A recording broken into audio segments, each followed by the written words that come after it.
भाई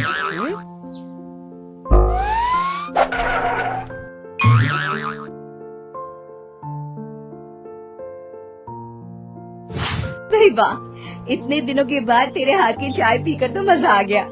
आज भी तेरे हाथों में वही जादू है। अरे तुम तो शहर में रहती हो, मैंने सुना है वहाँ तो खाने पीने की बहुत ही अच्छी अच्छी चीजें मिलती हैं, बड़े बड़े रेस्टोरेंट होते हैं। हाँ, ये बात तो है। जब से मैं शहर में रहने गई हूँ ना, तब से मेरी तो जिंदगी ही बदल गई है। मैं तो तुझे भी यही सलाह देती हूँ कि तू भी किसी तरह अपने पति को मनाकर हमेशा के लिए शहर में सेटल हो जा, फिर तो तू भी रोज मजे करेगी। बात तो तुम ठीक कहती हो, लेकिन अगर मैं शहर चली गई तो माँ जी का ख्याल कौन रखेगा? अरे तू उस बुढ़िया के चक्कर में अपनी पूरी जिंदगी क्यों इस छोटे से गांव में बर्बाद कर रही है? तेरी सास तुझसे नौकरानी की तरह काम करवाती रहेगी और तू पूरी जिंदगी इस घर में कोलू के बैल की तरह पीसती रहेगी। अरे तो आज के जमाने की औरत है। खैर, तुझे समझाना मेरा काम था, आगे तेरी मर्जी। अच्छा, तब मैं चलती हूँ। फिर इतना कहकर कविता वहाँ से चली जाती है, लेकिन कविता की कही गई बातें विमला के दिमाग में घूमने लगती है और वो शहर जाने के सपने देखने लगती है। फिर एक दिन, अरे बहू, आज तो मेरे घुटनों में बहुत तेज दर्द हो रहा है, जरा जल्दी आके तेल से मालिश तो कर दे। तभी विमला अपने कमरे से बाहर आती है और गुस्से में अपनी सास को जवाब देती है।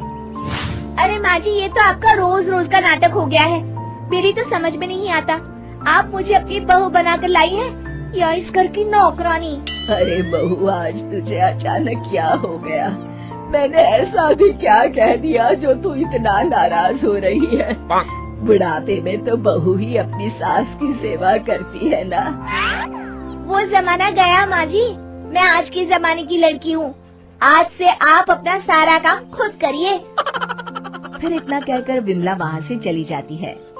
उसी शाम विमला अपने पति हरिया से हमेशा के लिए शहर में बसने की जिद करती है। सुनिए जी, कब तक हम इस छोटे से गांव में अपनी जिंदगी गुजारेंगे? अब तो राजू भी बड़ा हो रहा है, उसकी अच्छी पढ़ाई लिखाई के लिए हमें शहर में जाकर रहना चाहिए। अरे भाग्यवान, बात तो तुम एकदम सही कह रही हो, लेकिन शहर जाकर हम रहेंगे कहाँ? वहाँ ना तो हमारा कोई रिश्तेदार रहता है और ना ही कोई जान पहचान वाला। अरे जान पहचान तो बनाने से बनती है। शहर में तो कामों की कमी नहीं है और वहाँ पैसे भी बहुत अधिक मिलते हैं। मेरी सहेली कविता 5 साल से शहर में मजे से रह रही है। मैं तो कहती हूँ जितना जल्दी हो सके तुम भी शहर चलने की तैयारी करो। फिर हरिया अपनी पत्नी की बड़ी बड़ी बातों से प्रभावित होकर शहर जाने का मन बना लेता है और शहर जाने के लिए गांव के लाला से कर्ज ले लेता है। कुछ दिनों के बाद हरिया अपनी बूढ़ी माँ को घर में अकेला छोड़कर अपनी पत्नी और बेटे के साथ शहर चला जाता है। लेकिन शहर पहुंचकर हरिया को रहने की जगह ढूंढने में काफी परेशानी होती है। फिर बड़ी मुश्किल से किसी तरह वो एक छोटा सा कमरा किराए पर लेकर अपने परिवार के साथ रहने लगता है। हरिया रोज काम की तलाश में शहर भर में भटकता, लेकिन उसे कहीं कोई काम नहीं मिलता और फिर धीरे धीरे उनके पास बचे हुए पैसे भी खत्म होने लगते हैं और नौबत यहाँ तक आ जाती है कि उन्हें एक वक्त भूखा रहकर दिन गुजारना पड़ता है। एक रात हरिया पैसों का हिसाब करके अपनी पत्नी से कहता है, अरे भाग्यवान, ये कहाँ फंसा दिया तुमने? इस शहर में जीना तो बड़ा ही मुश्किल है, कहीं काम मिलना तो दूर की बात है। यहाँ के लोग तो सीधे मुंह बात भी नहीं करते। अब हमारे पास खाना खाने तक के पैसे नहीं बचे हैं। तभी वहाँ मकान मालिक आ जाता है।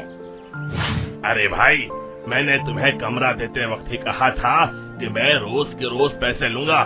2 दिन हो गए, तुमने 1 रुपया भी नहीं दिया। सेठ जी, इस वक्त तो मेरे पास बिल्कुल भी पैसे नहीं हैं। आप मुझे कुछ दिनों की मोहलत दे दीजिए, मैं जल्द ही आपको किराए के पैसे दे दूंगा।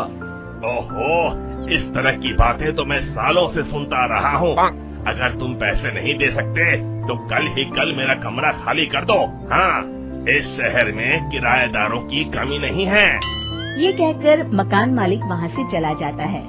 अब हरिया और उसकी पत्नी समझ जाते हैं कि बिना सोचे समझे शहर आकर उन्होंने बहुत बड़ी गलती कर दी। अब इस शहर में उनका गुजारा नहीं हो सकता। फिर अगले ही दिन दोनों शहर छोड़कर गांव चले जाते हैं। विमला घर पहुंचकर अपनी सास से माफी मांगती है। माँ जी, मुझे माफ कर दीजिए। मैंने बाहर वालों की बातों में आकर आपके साथ बहुत गलत व्यवहार किया। अब मुझे मेरी गलती का एहसास हो गया है। अरे बहू, तुमने अपनी गलती मान ली, मेरे लिए यही बहुत है। मैं खुश हूँ कि तुम दोनों को वक्त रहते अपनी गलती का एहसास हो गया। फिर विमला अपनी सास की खूब सेवा करती है और वो सभी खुशी खुशी रहने लगते हैं।